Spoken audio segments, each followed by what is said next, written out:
Bismillahirrahmanirrahim. Assalamualaikum warahmatullahi wabarakatuh.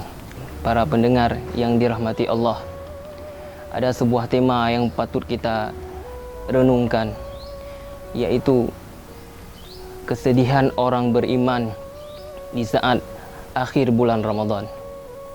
Kenapa orang beriman harus bersedih? Padahal bulan Ramadan membawa keberkahan.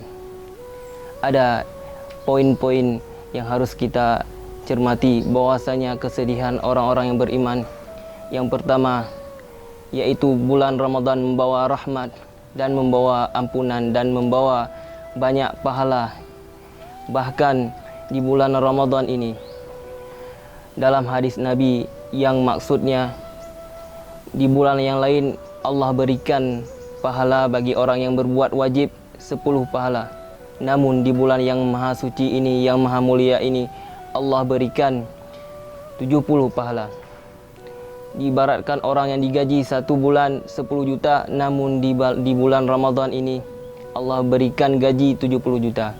Alangkah ruginya, alangkah sedihnya orang yang melewati bulan Ramadan namun tidak membawa apapun. Selanjutnya Nabi mengatakan dalam hadisnya, yaitu lau ya'lamu ma fi hadha syahr minal khairat latamannat ummati ayyakuna ramadanu sanata kullaha.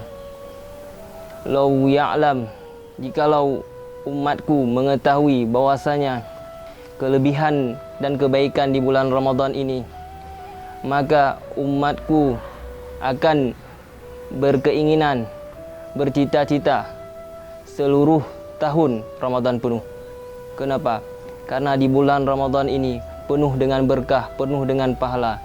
Ibarat berlian, orang yang memberikan berlian kita tidak mengambilnya, maka sangatlah rugi, sangat dikatakan kita orang yang sangat bodoh.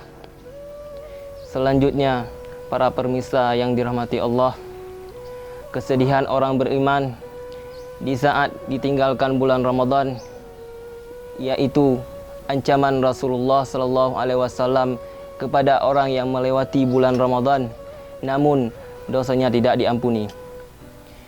Ini berdasarkan hadis Nabi Muhammad sallallahu alaihi wasallam yang maksudnya, celakalah orang-orang yang berpuasa, orang-orang yang berada di bulan puasa, bulan Ramadan namun tidak diampuni dosanya. Disebabkan kenapa? Karena di bulan Ramadan ketika kita berpuasa tanpa ilmu, maka kita akan melakukan banyak maksiat karena didasarkan tidak ada ilmu. Namun ketika kita masuk bulan Ramadan sampai habis bulan Ramadan, kita ada ilmu, maka semua ibadat kita berlimpah-limpah.